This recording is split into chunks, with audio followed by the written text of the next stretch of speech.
नमस्कार दोस्तों, आज की क्लास में आप सभी का स्वागत है।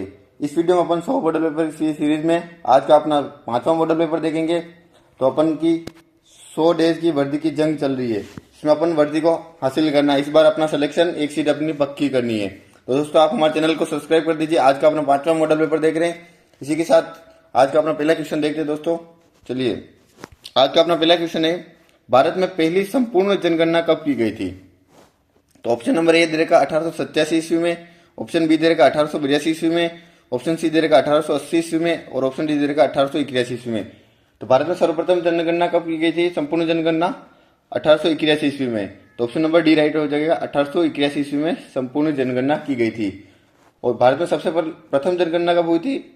1872 ईस्वी में लॉर्ड मेयो के काल में हुई थी। लॉर्ड मेयो के काल में 1872 ईस्वी में सर्वप्रथम जनगणना हुई थी। और अपने सर्वाधिक जनसंख्या वाला राज्य कौन सा है? सर्वाधिक जनसंख्या वाला राज्य कमेंट में जरूर बताएं दोस्तों। सर्वाधिक जनसंख्या वाला राज्य कौन सा अपने भारत में? सर्वाधिक जनसंख्या वाला राज्य है उत्तर प्रदेश। इसकी जनसंख्या कितनी है? लगभग 20 करोड़। और न्यूनतम जनसंख्या वाला राज्य, न्यूनतम जनसंख्या वाला राज्य, न्यूनतम जनसंख्या वाला राज्य कौन सा है? सिक्किम।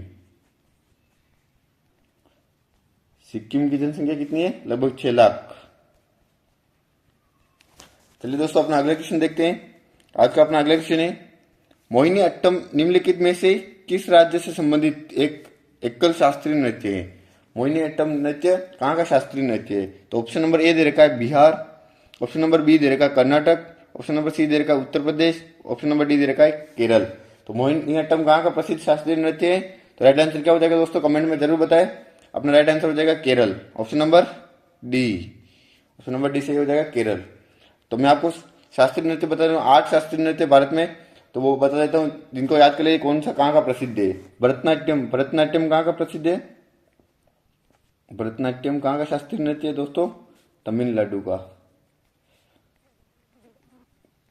दोस्तों आप नोट्स बना लीजिए इनके, ये बहुत इंपॉर्टेंट क्वेश्चन है, बार बार हर एग्जाम में पूछा जाता है, एसएससी का हो या रेलवे का हो, एक नए क्वेश्चन इस नृत्य से आता ही है। कथक कहाँ का प्रसिद्ध है दोस्तों? कथक यूपी का। कथकली कहाँ का प्रसिद्ध है? कथकली भी केरल का प्रसिद्ध है। इसके बाद कुचिपुड़ी नृत्य कहाँ का प्रसिद्ध है? कुचिपुड़ी नृत्य आंध्र प्रदेश का। और उड़ीसी नृत्य कहाँ का प्रसिद्ध है? उड़ीसी उड़ीसा का। अगला है मणिपुरी नृत्य, मणिपुरी कहाँ? मणिपुर का। और लास्ट में सत्रिय नृत्य, सबसे लेटेस्ट नृत्य है सत्रिया, जो कि कहाँ का प्रसिद्ध है? असम का। ये बार बार एग्जाम में पूछा जाता है कि सत्रिय नृत्य कहाँ का प्रसिद्ध है, तो क्या राइट आंसर हो जाएगा? असम का। चलिए दोस्तों, अगला क्वेश्चन देखते हैं। दोस्तों आप हमारे चैनल को सब्सक्राइब कर दीजिए, जिससे हमें एक मोटिवेशन मिलता है और मैं आपके लिए बेस्ट कंटेंट लाने का प्रयास करूंगा और इस बार आपके सिलेक्शन की गारंटी लेते हैं। तो चलिए दोस्तों, अपना अगला क्वेश्चन देखते हैं। आज का अपना अगला क्वेश्चन है, भारतीय संविधान का कौन सा अनुच्छेद शिक्षा का अधिकार प्रदान करता है? तो भारतीय संविधान का कौन सा अनुच्छेद शिक्षा का अधिकार प्रदान करता है? तो ऑप्शन ए दे रखा है 22वां आर्टिकल, ऑप्शन बी दे रखा 21A, ऑप्शन सी दे रखा 23, ऑप्शन डी दे रखा 20। राइट आंसर क्या हो जाएगा दोस्तों? 21A, option number B, option number B 21A, जो कि शिक्षा का अधिकार प्रदान करता है। 6 से 14 वर्ष के बच्चों के लिए अनिवार्य शिक्षा का प्रावधान है इसमें। 6 से 14 वर्ष के बच्चों के लिए अनिवार्य शिक्षा का प्रावधान है। दोस्तों इस क्लास को अपने दोस्तों के साथ भी शेयर कर दीजिए, जिसकी वजह से उनके भी तैयारी को मजबूती मिल सके। तो चलिए दोस्तों, अपना अगला क्वेश्चन देखते हैं। अगला क्वेश्चन है, अर्जुन पुरस्कार की शुरुआत किस वर्ष में हुई थी? तो अर्जुन पुरस्कार की शुरुआत कब हुई थी? ऑप्शन नंबर दे रखा है ए 1961, बी दे रखा है 1970, सी दे रखा 1972, डी दे रखा 1978। तो अर्जुन पुरस्कार की शुरुआत कब हुई थी? 1961 ईस्वी में हुई थी। ऑप्शन नंबर ए राइट हो जाएगा, 1961 ईस्वी में। दोस्तों इसका आंसर आपको पहले से आता है तो कमेंट में जरूर बताएं कि हमें पहले से आता था इसका आंसर। चलिए दोस्तों, राइट आंसर क्या हो जाएगा? 1961 ईस्वी। अर्जुन पुरस्कार खेल रत्न का दूसरा सबसे बड़ा पुरस्कार है। सबसे बड़ा पुरस्कार कौन सा है? मेजर ध्यानचंद्र पुरस्कार। खेल जगत में सबसे बड़ा पुरस्कार कौन सा है? मेजर ध्यानचंद्र पुरस्कार। मेजर ध्यानचंद्र पुरस्कार। दूसरे नंबर का पुरस्कार कौन सा है? अर्जुन पुरस्कार। चलिए दोस्तों, अगला क्वेश्चन देखते हैं अपना। आज का अपना अगला क्वेश्चन है, 2011 की जनगणना के अनुसार किस भारतीय राज्य की साक्षरता दर सबसे कम थी? 2011 की जनगणना के अनुसार किस भारतीय राज्य की साक्षरता दर सबसे कम थी? ऑप्शन ए देगा बिहार की, ऑप्शन बी देगा झारखंड, ऑप्शन सी देगा महाराष्ट्र और ऑप्शन डी देगा उत्तर प्रदेश। तो साक्षरता दर सबसे कम किसकी थी? बिहार की। बिहार की साक्षरता दर कितनी थी दोस्तों? 61.8%। उसके बाद किसकी थी? अरुणाचल प्रदेश की। अरुणाचल प्रदेश, इसकी साक्षरता दर थी 65.4%। तो ये तो न्यूनतम वाले हो गए। इसके साथ मैं आपको अधिकतम भी बता देता हूँ, जो भी आप याद कर लीजिए। अधिकतम साक्षरता वाले राज्य कौन से थे? सबसे पहला राज्य है केरल। केरल, केरल की साक्षरता दर है 94%। इसके बाद है मिजोरम। केरल के बाद मिजोरम। मिजोरम की कितनी है? 91.3%। तो दोस्तों न्यूनतम और अधिकतम साक्षरता दर वाले दो राज्य के नाम आपको जरूर याद रखने। ये भी बार बार एग्जाम में पूछा जाता है, इंपॉर्टेंट क्वेश्चन है, तो आपको जरूर याद रखना है। चलिए दोस्तों अगला क्वेश्चन देखते हैं। अगला क्वेश्चन है, प्रार्थना समाज की स्थापना कब की गई थी? तो प्रार्थना समाज की स्थापना ऑप्शन ए दे रखा 1865, ऑप्शन बी दे रखा 1867 ईस्वी, ऑप्शन सी दे रखा 1871 और ऑप्शन डी दे रखा 1869 ईस्वी में। तो प्रार्थना समाज की स्थापना कब की गई थी दोस्तों? 1867 ईस्वी में। ऑप्शन बी राइट हो जाएगा अपने, 1867 ईस्वी में। किसके द्वारा की गई थी? आत्माराम पांडुरंगा। आत्माराम पांडुरंगा। आत्माराम पांडुरंगा के द्वारा 1867 ईस्वी में 31 मार्च 1867 31 मार्च 1867 को प्रार्थना समाज की स्थापना की गई थी। चलिए दोस्तों अगला क्वेश्चन देखते हैं। दोस्तों इसी जोश एवं जुनून के साथ हमारे साथ जुड़े रहिए और एक अपना इस बार सिलेक्शन लेना है, अपनी एक सीट को पक्का करना है। चलिए दोस्तों अगला क्वेश्चन देखते हैं। निम्नलिखित में से कौन मौर्य साम्राज्य का अंतिम राजा था? तो मौर्य साम्राज्य का अंतिम राजा कौन था? ऑप्शन ए दे रखा चंद्रगुप्त, ऑप्शन बी दे रखा बृहदत्त, बिंदुसार या अशोक। तो राइट आंसर क्या हो जाएगा दोस्तों? कमेंट में जरूर बताएं। अपना राइट आंसर हो जाएगा बृहदत्त। मौर्य साम्राज्य का अंतिम शासक कौन था? बृहदत्त, जिसका शासनकाल क्या था? 187 ईस्वी से 180 ईसा पूर्व, 187 से 180 ईसा पूर्व तक शासन किया था। और मौर्य साम्राज्य के संस्थापक कौन था? चंद्रगुप्त मौर्य। चंद्रगुप्त मौर्य। चलिए दोस्तों अगला क्वेश्चन देखते हैं। अगला क्वेश्चन है अपने, भारत की पहली जूट मिल किस राज्य में स्थापित की गई थी? तो भारत की पहली जूट मिल किस राज्य में स्थापित की गई थी? ऑप्शन ए दे रखा पश्चिम बंगाल, ऑप्शन बी दे रखा उड़ीसा, ऑप्शन सी दे रखा बिहार, ऑप्शन डी दे रखा असम। तो भारत की पहली जूट मिल 1855 ईस्वी में पश्चिम बंगाल में स्थापित की गई थी। राइट आंसर क्या हो जाएगा? ऑप्शन नंबर ए, पश्चिम बंगाल में स्थापित की गई थी। चलिए दोस्तों अगला क्वेश्चन देखते हैं। अपना अगला क्वेश्चन है, भारत के सबसे दक्षिणतम सिरे का नाम क्या है? तो भारत के सबसे दक्षिणतम बिंदु का नाम क्या है, ये आपको बताना है दोस्तों। कमेंट में जरूर बताएं। सबसे पहला ऑप्शन ए दे रखा काकारोरम, इंदिरा पॉइंट, केलीमेयर पॉइंट या इंदिरा कोल। तो दक्षिणतम बिंदु का नाम क्या हो जाएगा? इंदिरा पॉइंट। इंदिरा पॉइंट। इसमें अपन लक्षद्वीप और अंडमान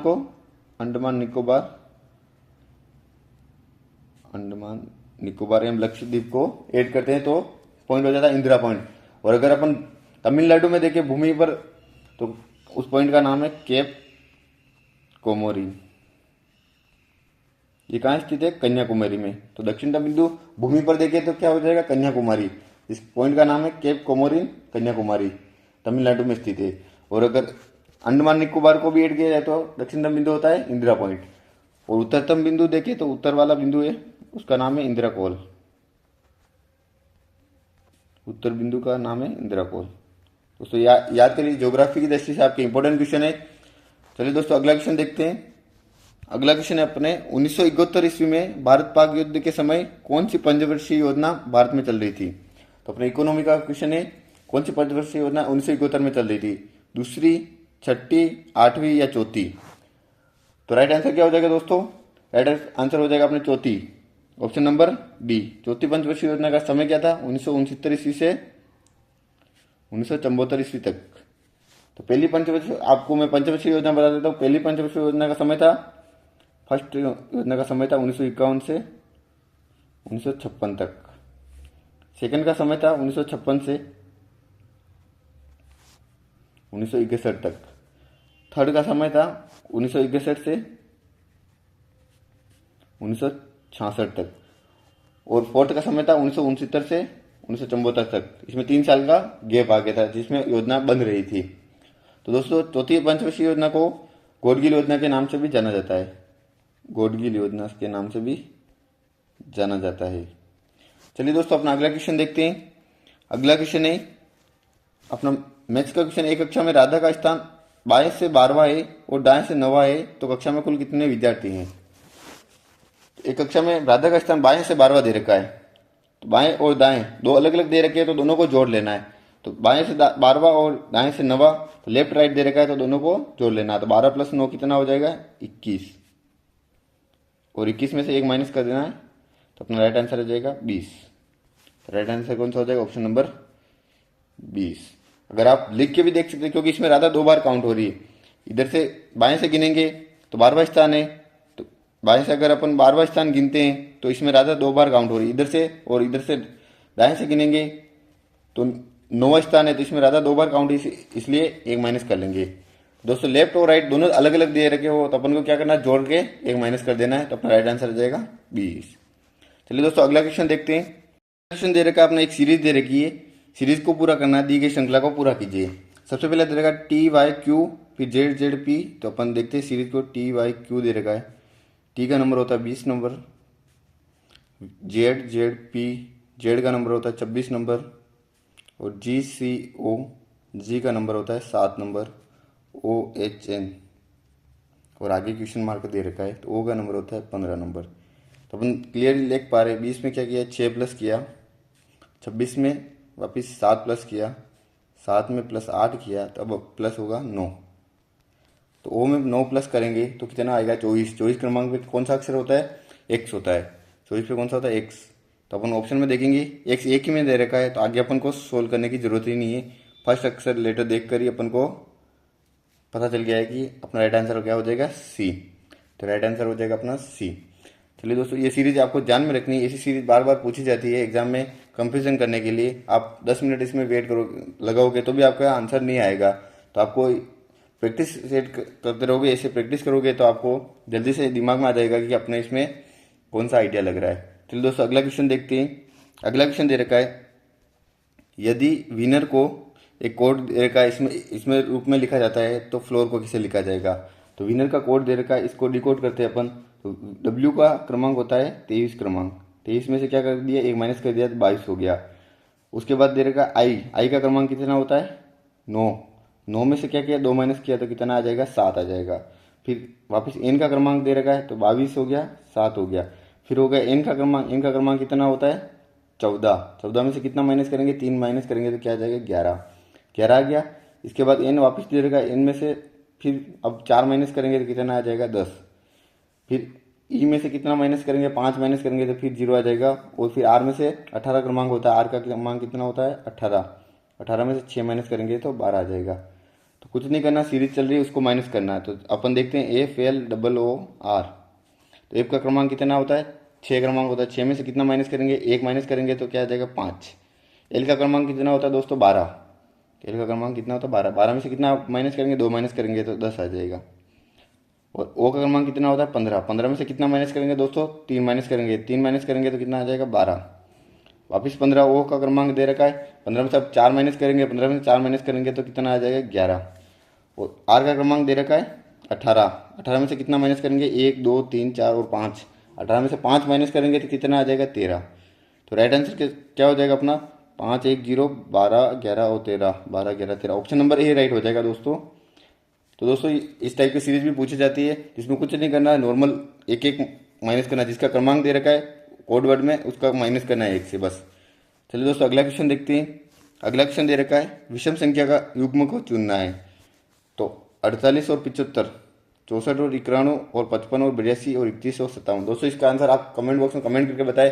रीजनिंग का इंपॉर्टेंट क्वेश्चन, इस टाइप के क्वेश्चन बार बार पूछे जाते हैं। तो दोस्तों इसका आंसर क्या होगा आप जल्दी से कमेंट करके बताएं। तो दोस्तों इसमें 48 और 75 के बीच का डिफरेंस कितना है? 48 और 75, 48 और 75 के बीच का डिफरेंस कितना है? 27 का। 64 और 91 के बीच का डिफरेंस कितना है? 64 और 91 के बीच का डिफरेंस भी 27 का दे रखा है। 55 और 82 के बीच का डिफरेंस, 55 और 82, 55 और 5 60, 60 70 80 और 27 का, 27 का डिफरेंस देगा। जबकि 31 और 57 को देखते हैं तो राइट आंसर यही हो जाएगा अपने, क्योंकि तीन ऑप्शन अगर सही है तो चौथा ऑप्शन अपने आप ही गलत हो जाए। 31 और 57 के बीच का डिफरेंस कितना होता है? 31 और 57 के बीच का डिफरेंस होता है 26 का। तो दोस्तों इसमें तीन में सेम दे रखा है 27 का डिफरेंस, चौथे में दे रखा है 26 का डिफरेंस। तो राइट आंसर क्या हो जाएगा दोस्तों? ऑप्शन नंबर डी राइट हो जाएगा। दोस्तों इसको आप डिकोड कर पाए कि नहीं कर पाए ये कमेंट में जरूर बताइए दोस्तों। इसका आंसर हो जाएगा अपने ऑप्शन नंबर डी। चलिए दोस्तों अगला क्वेश्चन देखते हैं। अगला क्वेश्चन एक सीरीज दे रखी है, उसको पूरा करना है। 1250 दे रखा है पहले, फिर उसके बाद 250 दे रखा है, फिर 50 दे रखा है, फिर 10 दे रखा है, फिर क्वेश्चन मार्क दे रखा है। तो इस सीरीज को सोल्व करके आप बताइए दोस्तों, कमेंट में जरूर बताइए क्या इसका राइट आंसर क्या होगा। तो सबसे पहले 1250 में 5 का भाग दे रखा है तो कितना आया? 250। 250 में फिर 5 का भाग दिया तो कितना आएगा? 50। फिर 50 में 5 का भाग देंगे तो कितना आएगा? 10। 10 में 5 का भाग देंगे तो कितना आएगा? 2। तो राइट आंसर क्या हो जाएगा अपने दोस्तों? 2। ऑप्शन नंबर बी सही हो जाएगा। तो दोस्तों इसको आप डिकोड कर पाए कि नहीं कर पाए जरूर बताएं। तो अपना आंसर क्या हो जाएगा दोस्तों? 2। चलिए दोस्तों अगला क्वेश्चन देखते हैं। अगला क्वेश्चन एनालॉजी का दे रखा है। एनालॉजी, इसमें शब्दकोश के क्रम को व्यवस्थित करना है। सबसे पहले दे रखा है एनालॉजी, एनालिसिस, एनाग्राम और एनाटॉमी। तो सबसे पहले तीन ऑप्शन तो वैसे कट जाएंगे, ए एन ए सब में बराबर दे रखा है, तो इनको तो आपको देखना ही नहीं, इनको देख के टाइम वेस्ट नहीं करना है। उसके बाद इसमें देगा एल जी और टी, तो टी पहले आता है, जी पहले आता है, एल पहले आता है, तो जी पहले आता है, तो ऑप्शन नंबर 3 पहले आ जाएगा, क्रमांक 3 पहले हो जाएगा। अब बचा फर्स्ट सेकंड थर्ड, इसको गलत कर देना है तो काफ़ी टाइम बचेगा। इस एग्जाम में इसी टाइप से आपको क्वेश्चन को सोल्व करना है। अब देखते हैं पहला, दूसरा और तीसरा। इसमें एल दे रखा है, इसमें टी दे रखा है, तो दोनों में से फर्स्ट और सेकंड पहले आएगा। इसमें देखते हैं एल के बाद दे रखा है ओ और वाई, तो ओ का क्रमांक कितना है? 15, वाई का क्रमांक 25, तो ओ पहले आ जाएगा, तो फर्स्ट नंबर पहले हो जाएगा। इसके बाद अपन ऑप्शन नंबर 1 गलत हो जाएगा। फिर बचे 2 और 4 बचे, अपने पास 2 ऑप्शन बचे हैं। अब देखते हैं इसमें दे रखा है एल और वाई के बाद दूसरा नंबर ही आएगा, क्योंकि इसमें टी दे रखा है, तो ऑप्शन नंबर 2, उसके बाद 4, 3 1 2 4, तो ऑप्शन नंबर कौन सा हो जाएगा? ए ऑप्शन नंबर राइट हो जाएगा। तो इसी तरीके से आपको एग्जाम में सोल्व करना है। बहुत इंपॉर्टेंट क्वेश्चन है, ऐसा एक न एक क्वेश्चन आपके रेलवे के एग्जाम में जरूर पूछा जाएगा और बार बार पूछा जाता है, तो इसको आपको ध्यान रखे आराम से करना। सिंपल क्वेश्चन है, इसको आपको छोड़ना नहीं है। चलिए दोस्तों अगला क्वेश्चन देखते हैं। अगला क्वेश्चन देख रखा है 139, उस विकल्प का चयन कीजिए जो पांचवी संख्या से उसी प्रकार संबंधित है जिस प्रकार दूसरी संख्या से पहली संख्या से संबंधित है, जो और चौथी संख्या से तीसरी संख्या से। जैसे 139 का संबंध 228 से है, उसी प्रकार से 122 का संबंध 211 से है, तो 2 का संबंध किससे होगा ये अपन को बताना है। तो 139 और 228 में क्या संबंध है? तो 139 और 228 बीच के अंतराल कितना दे रखा है? 89 का।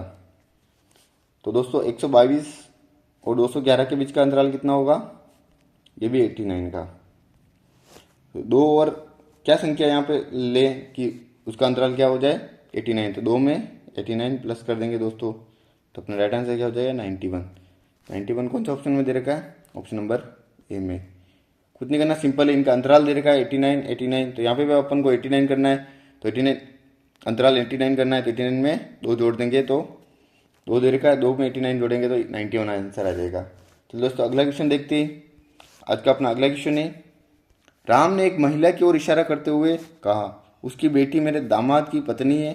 राम ने जिस महिला की ओर इशारा किया उससे उसका संबंध क्या है? तो ब्लड रिलेशन का क्वेश्चन है दोस्तों, बहुत ही इंपॉर्टेंट क्वेश्चन है। इस टाइप का एक नया क्वेश्चन आपके एग्जाम में जरूर आएगा दोस्तों। इसका आंसर आप कमेंट में जरूर बताएं कि राइट आंसर क्या हो जाएगा। आप दोस्तों पेन और कॉपी लेके बैठिए, डायरेक्ट वीडियो देखने से काम नहीं चलेगा, आपको भी हमारे साथ क्वेश्चन को सोल्व करना है और प्रैक्टिस करनी है। मैं आपको बता रहा हूँ, इसके साथ साथ आपको फिर वापस टेस्ट भी लगाना है कि 25 क्वेश्चन या 50 क्वेश्चन का आपको टेस्ट लगाना है कि आपके कितने आंसर सही हो रहे हैं। तो चलिए दोस्तों इस क्वेश्चन का आंसर देखते हैं। राम एक महिला की ओर इशारा करते हुए कहता है कि उसकी बेटी, महिला की ओर इशारा करके कह रहा है महिला की उसकी बेटी, महिला की बेटी मेरे दामाद की, राम कह रहा है कि मेरे दामाद की, तो राम का दामाद कौन हो जाएगा? राम का दामाद दामाद की पत्नी है, तो इन दोनों ये क्या है, पति पत्नी है, बेटी और दामाद पति पत्नी हो गए।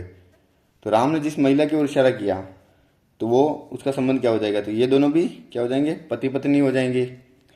तो महिला का संबंध राम से किस प्रकार है कि महिला के राम क्या लगता है, तो पति हो जाएगा। आंसर क्या हो जाएगा, ऑप्शन नंबर ए राइट हो जाएगा, पति। चलिए दोस्तों अगला क्वेश्चन देखते हैं।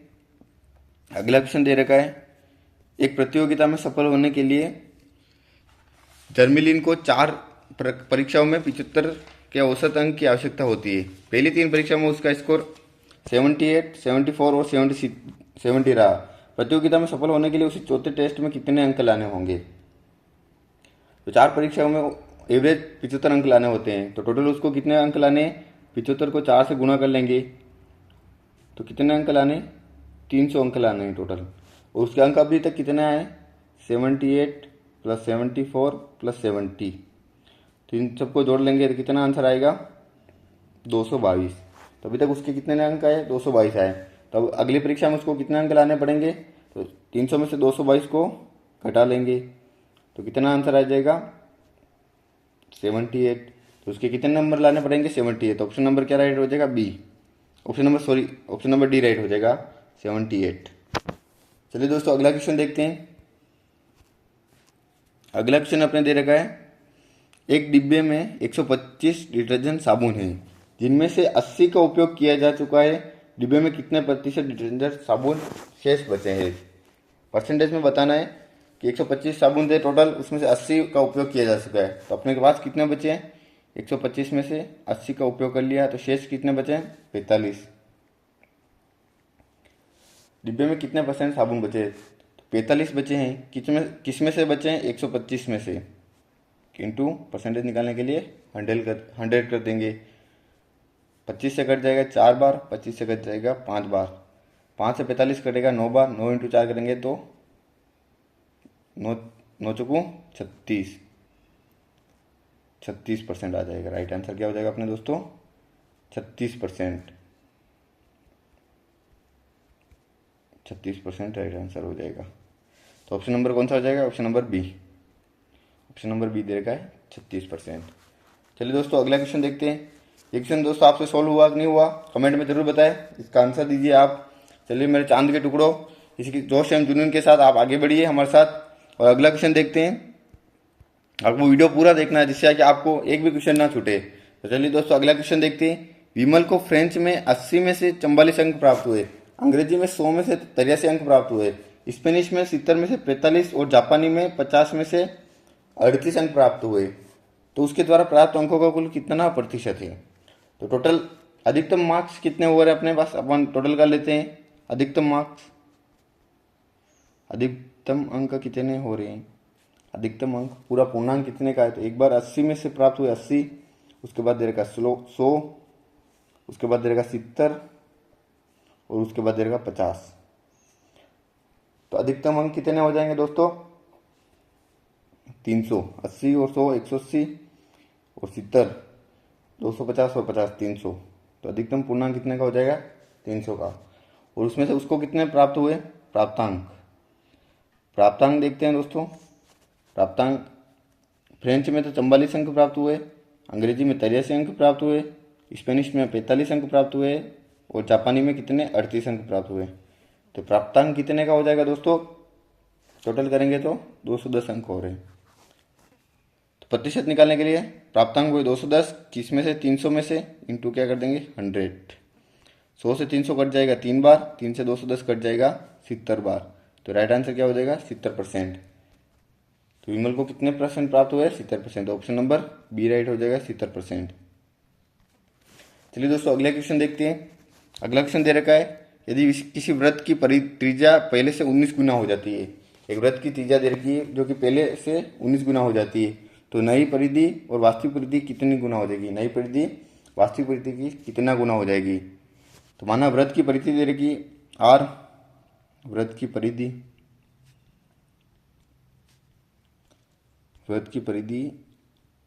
आर है और व्रत की जो नई त्रिज्या क्या होगी, 19 गुना हो जाती है, तो 19 आर हो जाएगी व्रत की नई त्रिज्या। वृत्त की नई त्रिज्या कितनी हो जाएगी? 19r। 19 गुना होगी त्रिज्या कितनी r है, त्रिज्या को r माना है तो कितने गुना हो गए? 19 गुना, इसलिए 19r। और वृत्त की परिधि की क्या होती है? वृत्त की परिधि का सूत्र होता है 2πr। वृत्त की परिधि 2πr। ये दोस्तों माना है अपन ने, वृत्त की परिधि को r माना है, तो वृत्त की परिधि का सूत्र होता है 2πr। तो अपने वृत्त की परिधि 2πr देगी, इसमें r का मान रखेंगे 19 मान रखेंगे 19, तो कितना हो जाएगी? वृत्त की नई परिधि कितनी हो जाएगी? नई परिधि कितनी हो जाएगी? नई परिधि 19 × 2 38πr। 38πr, तो नई परिधि 38πr है। पुरानी क्या थी? 2πr थी। 2π और 38πr कितने का गुना हो गई? 19 गुना। तो राइट आंसर क्या हो जाएगा अपना? 19 गुना। बी आंसर राइट हो जाएगा 19 गुना। चलिए दोस्तों अगला क्वेश्चन देखते हैं। अगला क्वेश्चन आपने दे रखा है, महात्मा गांधी की अध्यक्षता में भारतीय राष्ट्रीय कांग्रेस का एकमात्र अधिवेशन कहाँ हुआ था? महात्मा गांधी की अध्यक्षता में जो भारतीय राष्ट्रीय कांग्रेस का अधिवेशन हुआ था वो कहाँ पे हुआ था? ऑप्शन नंबर ए दे रखा नागपुर में, ऑप्शन बी दे रखा कानपुर में, ऑप्शन सी दे रखा बॉम्बे में, या ऑप्शन डी दे रखा बेलगाम में। तो जो महात्मा गांधी द्वारा अधिवेशन किया गया था, राइट आंसर क्या हो जाएगा दोस्तों? बेलगाम। ऑप्शन नंबर डी, बेलगाम में अधिवेशन किया गया था। कब हुआ था बेलगाम अधिवेशन? 1924 ईस्वी में, जिसकी अध्यक्षता महात्मा गांधी के द्वारा की गई थी। और भारतीय राष्ट्रीय कांग्रेस की स्थापना कब हुई थी दोस्तों? 1885 ईस्वी में। चलिए दोस्तों अगला क्वेश्चन देखते हैं। अगला क्वेश्चन दे रखा है अपने, किस संविधान संशोधन अधिनियम को भारत का लघु संविधान कहा जाता है? तो कौन सा संविधान अधिनियम को भारत का लघु संविधान कहा जाता है? ऑप्शन ए दे रखा 42वां संविधान संशोधन अधिनियम 1976, ऑप्शन बी दे रखा 44वां संशोधन अधिनियम 1978, ऑप्शन सी दे रखा 24वां संशोधन अधिनियम 1971, ऑप्शन डी दे रखा 86वां संशोधन अधिनियम 2022। तो राइट आंसर क्या हो जाएगा अपना? ऑप्शन नंबर ए, 42वां संविधान संशोधन को भारत का लघु संविधान संशोधन भी कहा जाता है, जिसमें 3 नए शब्द जोड़े गए थे, समाजवादी, पंथ निरपेक्षता, समाजवादी, पंथ निरपेक्ष तथा अखंडता। 42वें संविधान संशोधन के द्वारा 3 नए शब्दों को जोड़ा गया था, समाजवादी, पंथ निरपेक्ष और अखंडता। चलिए दोस्तों अगला क्वेश्चन देखते हैं। आज का अपना अंतिम क्वेश्चन है, सर्विस शब्द का उपयोग निम्नलिखित किस खेल से संबंधित है? सर्विस शब्द का उपयोग किस खेल में किया जाता है? ऑप्शन ए दे रखा क्रिकेट में, ऑप्शन बी दे रखा कबड्डी में, ऑप्शन सी दे रखा मुक्केबाजी, और ऑप्शन डी दे रखा वॉलीबॉल में। दोस्तों ये तो आप सभी को आता होगा, बहुत ही इजी क्वेश्चन है। राइट आंसर हो जाएगा ऑप्शन नंबर डी। आप सभी खेलते होंगे वॉलीबॉल, तो राइट आंसर हो जाएगा वॉलीबॉल। वॉलीबॉल का सर्विस शब्द का उपयोग किस में किया जाता है? वॉलीबॉल में। तो दोस्तों आज अपन ने 25 क्वेश्चन देखे, 25 इंपॉर्टेंट क्वेश्चन देखे, जिसमें से आपके कितने क्वेश्चन राइट हो रहे थे, और मैथ्स और रीजनिंग का लेवल आज और बेहतर किया गया है। तो आज आपके कितने क्वेश्चन राइट हो रहे थे? पिछले मॉडल पेपर से आज मैथ्स और रीजनिंग का लेवल थोड़ा बढ़ाया गया है। दोस्तों अपन धीरे धीरे लेवल मैथ्स और रीजनिंग का लेवल बढ़ाएंगे, जिससे अपने की पूरा 35 में से 35 लाने का पूरा प्रयास करेंगे। तो दोस्तों अपन 100 मॉडल पेपर की सीरीज अगर आप पूरा करते हैं तो मैं गारंटी लेता हूं कि आपके 35 में से 35 मैथ्स और रीजनिंग के क्वेश्चन से होंगे। तो आपको 70 में से 70 मार्क्स लाने का पूरा प्रयास करना है, जिससे कि आपको 110 आपके नंबर 110 पार हो सके और आपकी बार सिलेक्शन हो सके। तो दोस्तों आप हमारे चैनल को सब्सक्राइब कर लीजिए, जिससे आपको आने वाले वीडियो के नोटिफिकेशन मिल सके, और अपने दोस्तों के साथ भी इस वीडियो को शेयर कर दीजिए ताकि उनको भी इसका लाभ मिल सके। थैंक यू दोस्तों।